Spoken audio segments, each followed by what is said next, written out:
We have gotten some good Chargers news this week with first-round pick Joe Alt being back at practice, which is huge news because somehow he might already be a top 3 offensive player on this team.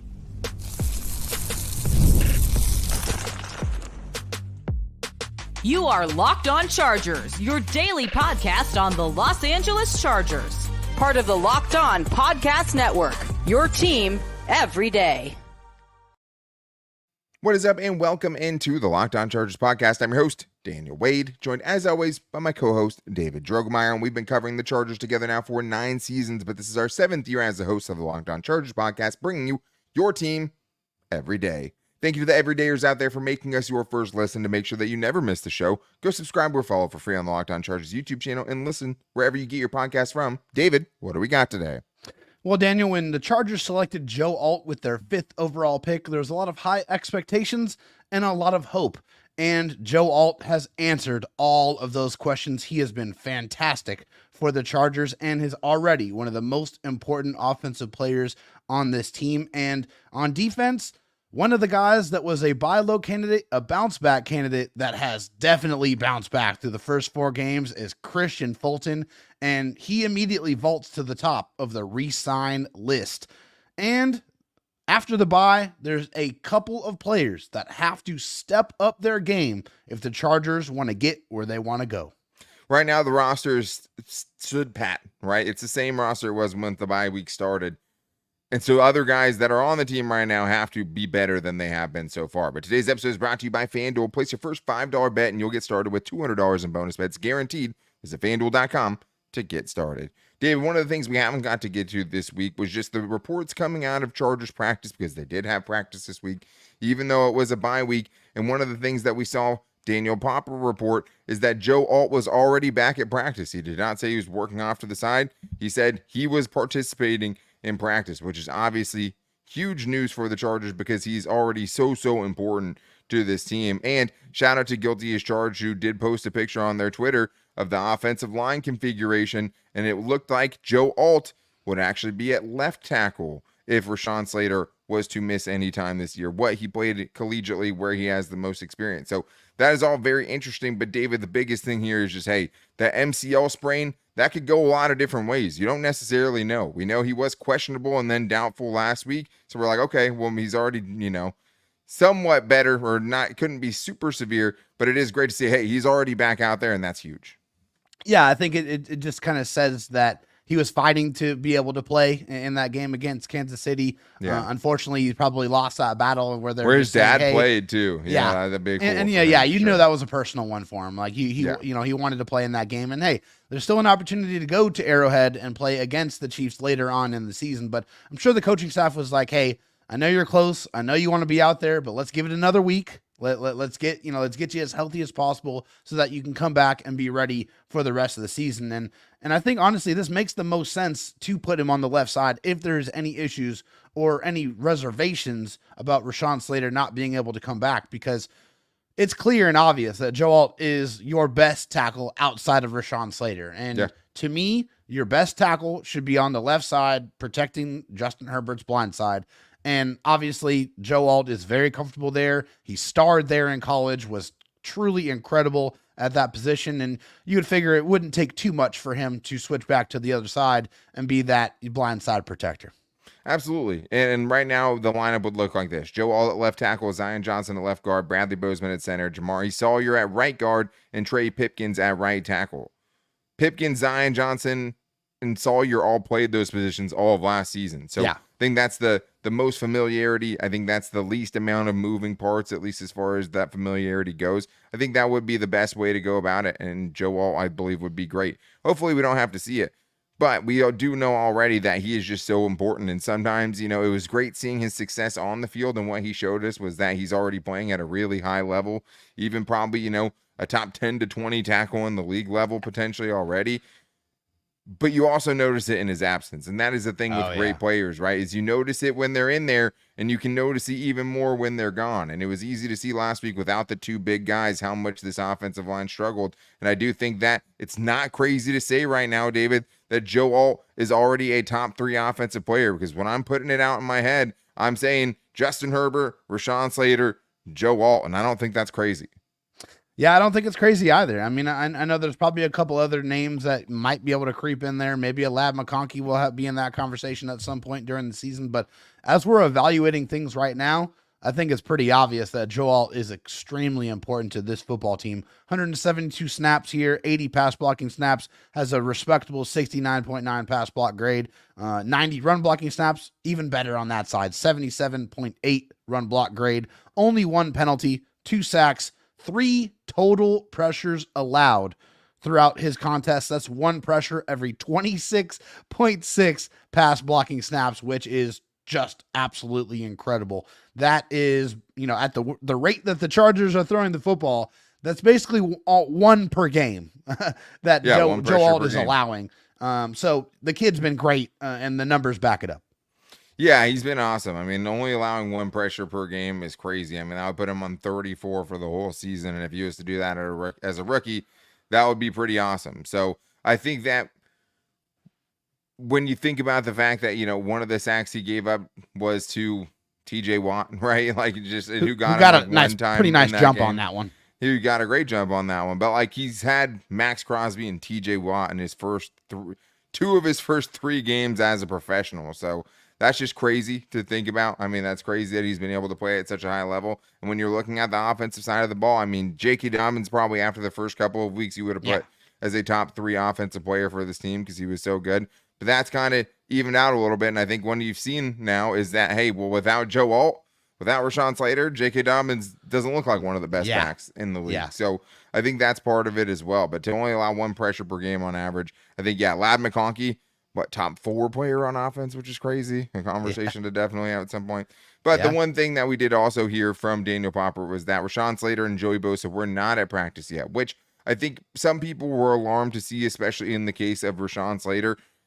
Doesn't mean they're not going to be back next week, David. I'm still hopeful for that. But at least, if Rashawn Slater did have to miss, having Joe Alt is much better. Having both of them with a huge game coming up against the Denver Broncos in Denver, it's hard to understate how much the Chargers want to get Rashawn Slater back for that one. Oh, yeah. I mean, to me, when you're looking at this situation, the Chargers practiced once this week, and it was on Wednesday. After that, it was, okay, let's go get some rest. And I think from the perspective of, Joey Bosa, Rashawn Slater here, you just want to give them the most amount of time to heal, to get treatment, to get ready for the rest of the season as you possibly can. And who knows, maybe they don't practice Monday, maybe they'll jump back into it Tuesday, but you just want to give them the most possible time because it's going to be a grueling stretch after this. There's 13 more contests, and those guys are extremely important to the success of the football team. So you forego, playing in the last game for both those players. You give them as much extra time as possible so that you can get them back to as close to 100% and back to helping you win football games because they are both very important to both sides of the football. Yeah, 100%. I mean, I think you feel better about the depth at edge rusher, obviously. Sure. You have, Bud and a Thule. With Rashawn Slater, I mean, Trey Pipkins can play a decent right tackle. He's done it at times. It doesn't mean he's going to this week or whatever, but he wasn't even really that bad last week, not as bad as the interior was.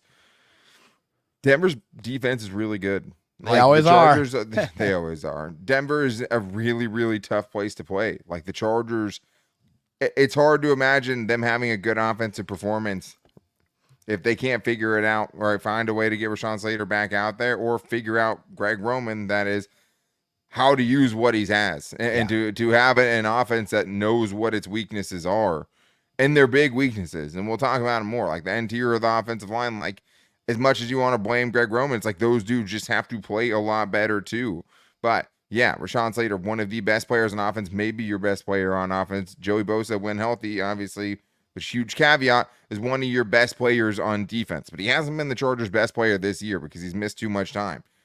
The best player on the defense side of the ball this year might be Kristian Fulton, and with what Khalil Mack's been able to do, that is crazy. But Kristian Fulton has been everything as advertised and more, and has been one of the biggest bargains in the entire NFL and one of the best free agent signings in the entire NFL. So shout out to Joe Hortiz, but Kristian Fulton we have to get into coming up right after this. First, I need to tell you guys about PrizePicks because PrizePicks is the #1 daily fantasy sports app with over 5 million active members. PrizePicks is the easiest and most exciting way to play daily fantasy sports because unlike other apps on PrizePicks, it's just you against the numbers. I think one of the most frustrating things for me on other daily fantasy apps is having to pick a lineup and then potentially having to go up against a lineup, right, on a single week basis that has like 6 of the same players that I have. It's not like that with PrizePicks. All you have to do, pick more or less on 2 to 6 player stat projections and watch the winnings roll in. One of the things I also love about PrizePicks, Taco Tuesday, they offer weekly promotions that can lead to big payouts like Taco Tuesday because each Tuesday PrizePicks discounts select player projections up to 25% to provide even more value for your lineup. I love going on Tuesday because one of the other great things about PrizePicks is it's the best way to get action in most states, including California, Texas, and Georgia. So check out PrizePicks because you can now win up to 100 times your money on PrizePicks with as little as 4 correct picks. Download the PrizePicks app today. Use the code LOCKEDONNFL and get $50 instantly when you play $5. That's the code LOCKEDONNFL on PrizePicks to get $50 instantly when you play $5. You don't even need to win to receive the $50 bonus. It's guaranteed. PrizePicks, run your game.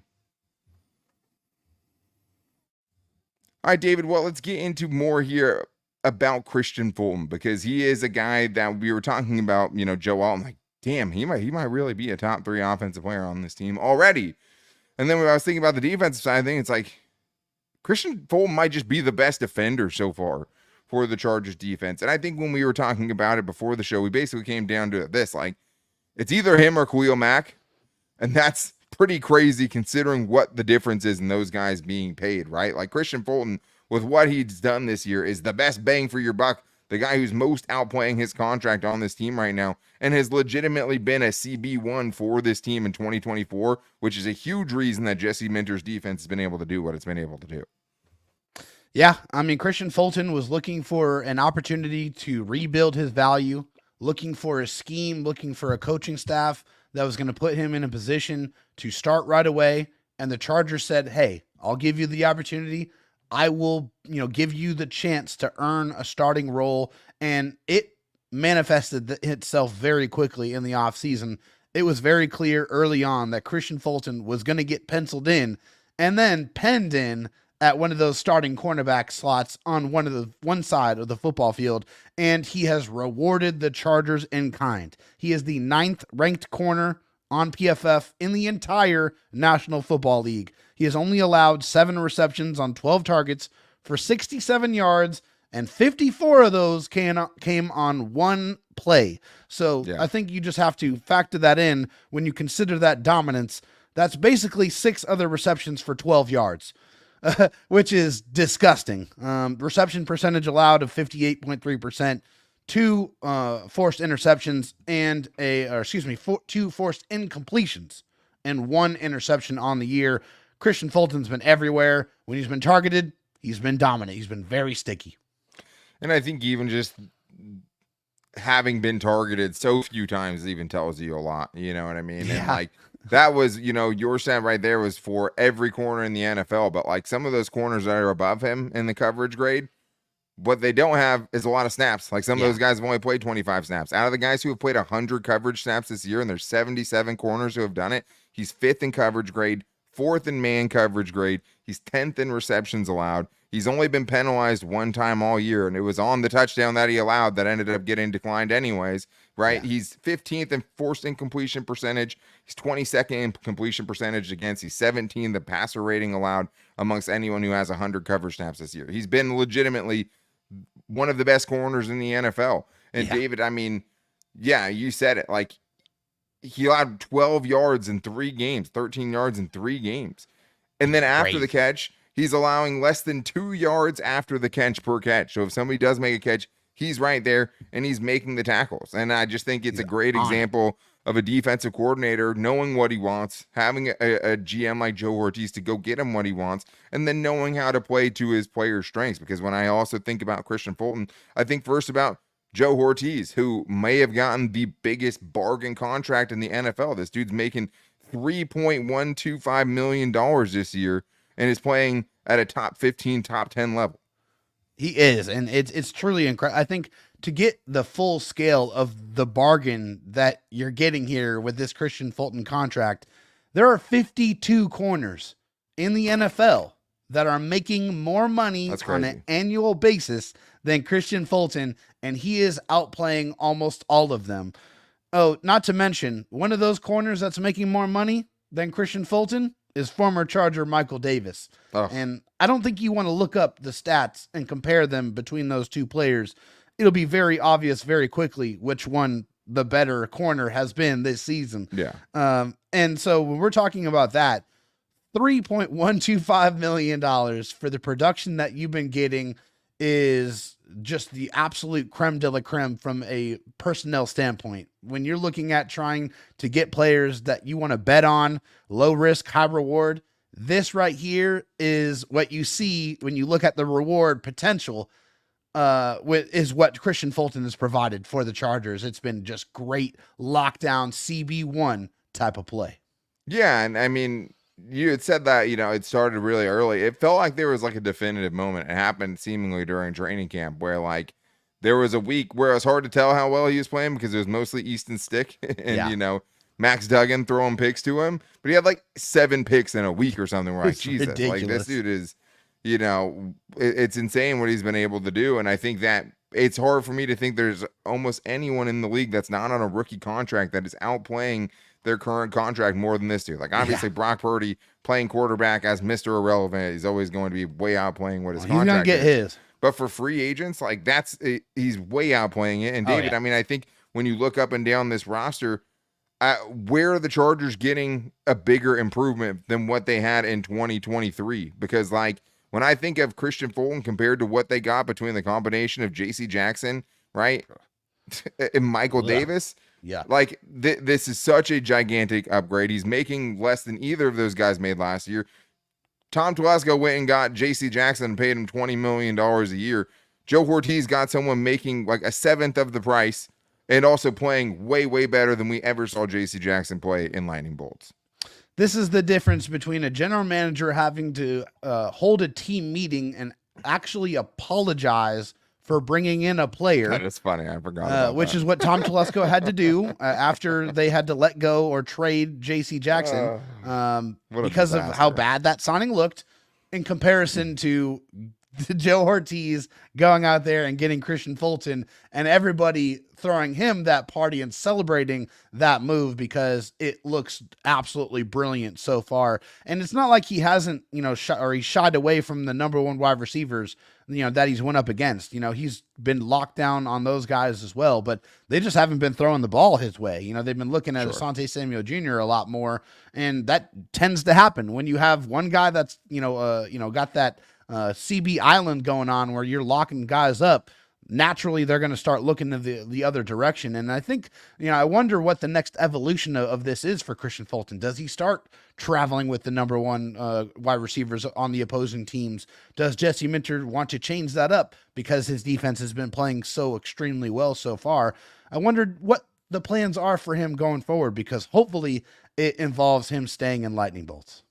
And I think it just gives you a ton of confidence that a first-year GM like Joe Hortiz can go and make a signing like this. And he's not nearly the only guy that's been able to kind of bounce back. Like Denzel Perriman's had a great year. He's been great. Yeah. Talking about biggest improvements over what you had last year, like Poona Ford has been awesome so far this year. Joe Alt's obviously been an upgrade as well. But man, when you're talking about Kristian Fulton, like I think it's also just a great feather in the cap of Joe Hortiz when he's staring down the barrel of these free agents in 2025. And, maybe Kristian Fulton does get away, but he can say, look, you can be my Kristian Fulton. Yeah. Like I can get you paid. Look at what Kristian did. Look at what Denzel did. Look at what Poona Ford did, right? Like I traded for Elijah Molden. He played better here. He's probably going to get paid now at the end of the season. Like it just, I think all of these things, you're not going to see the total effects of it now, but it's going to keep paying dividends. And Tom Telesco, Coupon Tom had his moments, but we're seeing more bargain signings in 1 year than you probably ever got from Tom Telesco. Obviously, and he had the trades, which you never got. He had the Casey Hayward, right, which is awesome. One of the best free agent signings in Chargers history. Like, but to hit on this many of them, and he hasn't hit on all of them, but to hit on this kind of a high of a clip on him, I think is crazy. And I think the other thing, when you're looking at, first of all, I think he's at the top of my free agent list, and that's a list that has Khalil Mack. I think when you pair what he's playing like with what his age is and the best football potentially still being ahead of him. Yeah, How could 26 you years not old. have him up there? How could you not have Yeah. him up there? It looks like he's Yeah. entering his cornerback prime right now. Yeah. And he should have another 2-3 good seasons in him after this. At the same time, you also have set yourself up to, if he does get away, you're keeping on stacking those compensatory picks, man. Like, he said that was going to be a huge focus for them. They have 3 already in 2025. Getting value no matter what. Impossible for me to think they're not going to get one for him if he leaves. And if they don't, they probably get him at a decent price and they keep their CB1 because both their starting outside corners are going into free agency next year. So Yeah. I love what Kristian Fulton's been able to do. I remember getting a ton of flack when I said he would be CB1 for the Chargers this year over Asante Samuel Jr. Now Asante Samuel Jr. is in a different segment of the show where it's players that have to step up after the bye week, but it's not just him. There are a bunch of guys the Chargers need to step up going forward if they're going to make a run because there haven't been any changes. They need the guys that are currently here to do better. So we're going to talk about all that and more in today's Locked On Chargers podcast. First, I need to tell you guys about FanDuel because NFL fans, you can start the season with a big return on FanDuel, America's #1 sportsbook. So when you get a hunch in the middle of the game, you can check out the latest stats, view live play-by-play, and so much more on the same page where you place your bets. It makes it so easy to kind of get the feel for a game, especially if you're just jumping in and haven't been watching a game. You can kind of feel the vibe out and see what's been happening in the game to help you make more educated guesses, more educated bets during that game while you're live betting. But there is no Chargers game this weekend, so I'm looking forward to watching the fights this weekend. You can get all of your UFC betting needs filled on FanDuel, and the human highlight reel, Alex Pereira himself, is fighting this weekend, and he is a huge favorite. He's minus 500. It's a big number, but you can get him with a first-round knockout at plus 210. Or at round 2 knockout, one I really like, at plus 470. That's almost 5-1 for Alex Pereira to knock out another human being, that's what he does. Stone hands. All he does is knock out other dudes, and he knocks everybody out. So I love those bets, even if it's minus 500 just to get him straight up. But you guys can get started with $200 in bonus bets guaranteed when you place your first $5 bet on FanDuel. That's FanDuel.com. Dave, let's continue getting into stuff that has to happen, right? We know who's already been good, and we've talked about that. Joe Alt's been great. Kristian Fulton's been great. But the Chargers are 2-2, and it hasn't been great. It hasn't all been roses and daisies, right? And there's a lot of guys that need to step up as the Chargers go forward if they really want to contend for the playoffs and make things happen this year. But I do want to tell everyone, thank you for making us your first listen. If you need a second listen, check out the new lineup at Locked On NFL, where you can get 2 shows a day in the morning with Tyler the Madman Rowan, waking you up with hot NFL takes, where you can also chill back in the barbershop with Tony Wiggins, bringing on all of the local experts from around the Locked On Podcast Network. So check that out wherever you get your podcast from and on YouTube as well. Dave, let's talk about the guys that have to step up. So when you're talking about players who haven't played well up to this point that are really crucial for the Chargers to have played well going down the stretch, who pops up? Well, I mean, there's a reason why there's been a lot of Charger fans that have been asking for them to trade for another tight end. And that's because the pass catching option that the Chargers currently have has not played that well through the first 4 games of the season. Of course, I'm talking about Hayden Hurst here. First of all, offensive grade's 39.8. It's under a 40, which is atrocious. You haven't put him in any positions to pass block, so there's no grade for that, but he has a 32.8 run block grade, and this is a guy that was talking about trying to establish that identity and be that physical presence and really establish your dominance running the football. Well, you haven't really contributed too much to doing that, and when we're talking about the pass catching element, which is what he was brought in to do, he only has 6 catches for 59 yards through 4 games. That's absolutely nothing. And yeah, has there been some pass protection breakdowns? Yeah, there has been. But, he hasn't really been a huge part of this offense, has not been a security blanket for Justin Herbert. And that has to change. That's got to be a part of the offense going forward. The one part you didn't mention is that out of any tight end who's blocked at least 30 snaps this year, he ranks 79 out of 79 in run blocking grade. He was the worst run blocking tight end last year in the NFL. What you hope for was that, or at least what gave you hope, is the fact that when he was under Greg Roman's tutelage, when he was with the Baltimore Ravens, he had a much better pass blocking or run blocking grade. Like, he was just a better run blocker in those days. He's playing 34 snaps a game.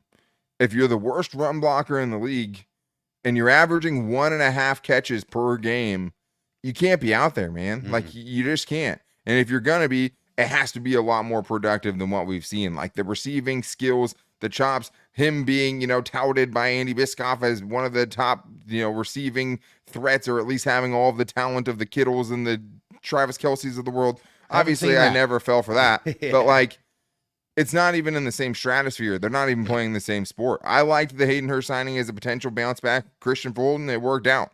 It hasn't worked out so far with Hayden Hurst, so he has to be better if the Chargers are going to get anything going offensively, or to be at least a part of this offense going forward. Let's talk about Asante Samuel Jr., because we talked about all the numbers with Kristian Fulton. On the other side, Asante Samuel Jr., I don't think he's played poorly. I think he's just been okay. But to me, I think biggest thing is the missed tackles. Had a nice open field tackle in the last game, the only game of the season where he hasn't missed a tackle. He allowed 26 yards or less in 3 straight games, or has at least in 3 straight games. That's good. Like it's not like he's getting picked on because he's on the other side of Kristian Fulton. For me, though, like I've always said, if you're going to miss the tackles, if you're going to have these deficiencies, take the football away. And with the Chargers offense struggling the way that it has, I'm looking for Asante Samuel Jr. to actually realize some of those ball hawking instincts, actually realize some of that production, and take the football away in this last stretch of the season. Yeah, I mean, that's what he definitely needs to do if he wants to get re-signed, or if he wants to sign a somewhat decent deal. And you're not tackling at the height of that position, you need to go take the ball away. And unfortunately, it's only been 1 pass breakup, and it's been no interceptions so far for Asante Samuel Jr. And so that has to change. I mean, he's a guy that was known for taking some risks and jumping routes and going to get the football. Well, maybe it's time to take a few more calculated risks. Okay. Yeah. Calculated risks. Don't go out there and be reckless, because that's where you have those broken down plays. If you got a safety over the top and you got an opportunity where you have some protection to go make a jump on a play, or you feel good about what you've seen on tape, go do it. Go try to get the ball.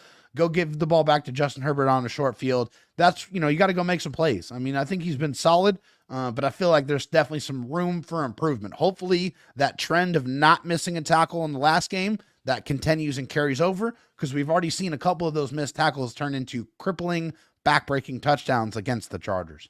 Yeah, I mean, the 31-yarder against the Raiders in week 1, Alexander Madison, and then it set up one of the 2 touchdowns that the Steelers scored in that game.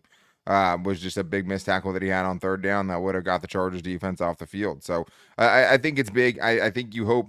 I mean, probably the less risk-averse thing is probably part of Jesse Minter's defensive plans. Sure. But that's kind of one of the things where you have to wonder whether he's a good fit for it, right? Because if it's more about him playing safe and not making plays on the football, that doesn't feel like it's what Asante Samuel Jr. does best. But it does feel like what's best for this defense right now. But I'd like to see some productivity, and I'd like to see more from that Chargers secondary in general, more interceptions.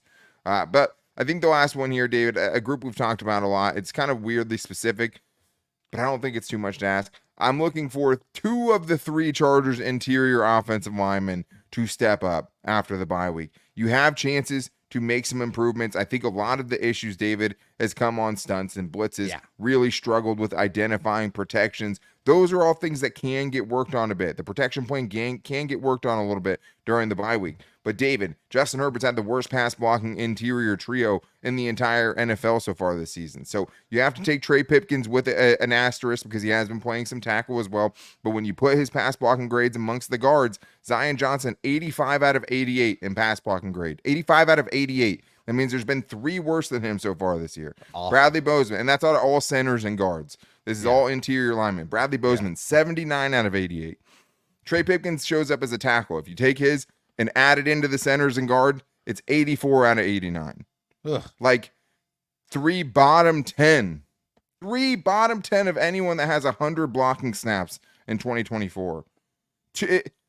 If 2 of 3 of those guys can be average down the stretch, what it could do for this offense, David, would be tremendous. And I just don't think it's that hard to ask for 2 of those 3 guys to find a way for this coaching staff to help these guys become, more equipped, more ready, better, average. That would be huge. Yeah, they really just need to cure the communication aspects. I mean, that would solve a lot. It would solve a lot. And the twists have really given them a lot of trouble. And, that causes a lot of havoc, because whenever the quarterback has pressure in his face, especially a quarterback right now that's not as mobile as he normally is, that spells disaster. So the Chargers have to get that corrected moving forward. If a couple of those guys play better quality football down the stretch, it will mean incredible dividends being paid to sustaining offense for this Charger team, which is something that has eluded them so far through 4 games. You could say that again. And it just would give me so much more faith in this offense because it feels like they have to be able to run the football. It's just so hard for me to imagine any offense is good when you have that kind of interior pressure, right? Like you had 2 of your 3 normal guys on the interior in the last game is the 4th highest pressure rate of Justin Herbert's entire career last week. It just has to be better, man. No one can operate under those circumstances. And I think any quarterback would rather have pressure off the edge than the pressure on the interior. It's the closest way to the quarterback, and it's been bad. And it's really, really has to get better. Another guy, Josh Palmer, a guy we've talked about a lot, he has to step up. If he could step up with the way that kind of Lab McConkey and Quentin Johnson have outplayed their expectations, you feel kind of nice about that wide receiver group, see what kind of DJ Chark adds to it. But there's a lot of players on a 2-2 team that if those guys step up, realistic chance the Chargers are absolutely playoff contenders. Realistic chance they can work things out offensively and become a much more well-rounded team that could win a lot of games the way this defense is playing right now if they could just get competent offensive play for consistent stretches during a game. But that's going to wrap things up for today's show. Thank you guys for hanging out with us during the bye week because it never stops. We are your team every day, and we'll be back on Monday talking about trades, Amari Cooper potentially. Maybe have a big guest on the show. We have a lot planned for next week, so to make sure you guys don't miss it, go subscribe or follow for free on the Locked On Chargers YouTube channel and listen wherever you get your podcast from, as well as finding the show every day on our social media. You can find us on Twitter at LockedOnLAC, on Instagram at Locked On Chargers, and our Locked On Chargers Facebook page. You can find me on Twitter at Dan Talk Sports and David Drogemeyer at Dro Talk SD, and we post the show to our accounts every single day as well. We'll be back with you guys on Monday. Amari Cooper, maybe some free agent signings. Maybe the Chargers aren't done. We'll be here with you here with you for any of the biggest news as it breaks, as we always are. So we're back with you guys on Monday. Until then, take it easy and go Bolts.